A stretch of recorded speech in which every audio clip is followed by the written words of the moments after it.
రేపటి దినమున August 22 megastar Chiranjeevi గారి పుట్టినరోజు సందర్భంగా ఈ పొలిదండాల యాత్ర చేశాను. అన్నయ్యకి పుట్టినరోజు శుభాకాంక్షలు. అదేవిధంగా జనసేన పార్టీ పవన్ కళ్యాణ్ గారు ఉప ముఖ్యమంత్రి అయినాడు, ఎమ్మెల్యే గెలిచి ఉప ముఖ్యమంత్రి అయినాడు. ఆ మొక్కులు కూడా చెల్లించుకుంటున్నాను. రాబోయే రోజుల్లో పవన్ కళ్యాణ్ గారిని ముఖ్యమంత్రిగా చూడాలని నా ప్రధాన కోరిక. అదేవిధంగా కొన్నిదేళ్ళ ఫ్యామిలీ అందరూ బాగుండాలని కోరుకుంటున్నాను. కలియుగ దైవం ప్రత్యక్ష దైవం శ్రీ వెంకటేశ్వర స్వామిని చిరంజీవి అన్నయ్యకి 69వ పుట్టినరోజు శుభాకాంక్షలు.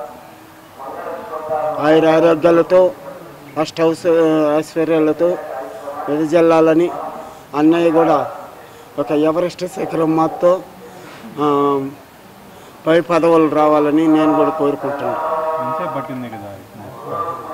మార్నింగ్ 10:30కి చేశాను. ఇప్పుడు టైం 6:30, ఒక 9 గంటలు. గతంలో ఇది 20 సార్లు వచ్చాను. ఇది 21సారి. జనసేనలో కూడా 21 స్థానాలు వచ్చాయి. చాలా సంతోషంగా ఉంది నాకు. ఆ కలియుగ దైవం వెంకటేశ్వర స్వామి ఆశీస్సులు ఉండాలి.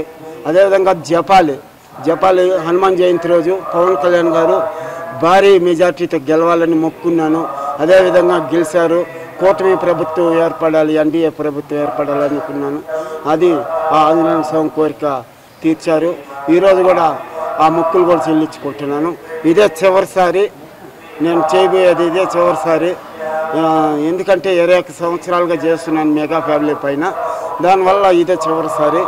మెగా ఫ్యామిలీలో కొన్నిదేళ్ళ ఫ్యామిలీలో అందరూ బాగుండాలి. రామ్ చరణ్, నాగబాబు అన్నయ్య, వరుణ్ తేజ్, సాయి ధర్మ తేజ్, వైష్ణవ్ తేజ్, అఖిరానంద్, ఆద్య, ప్రతి ఒక్కరు బాగుండాలి అని ఆ వెంకటేశ్వర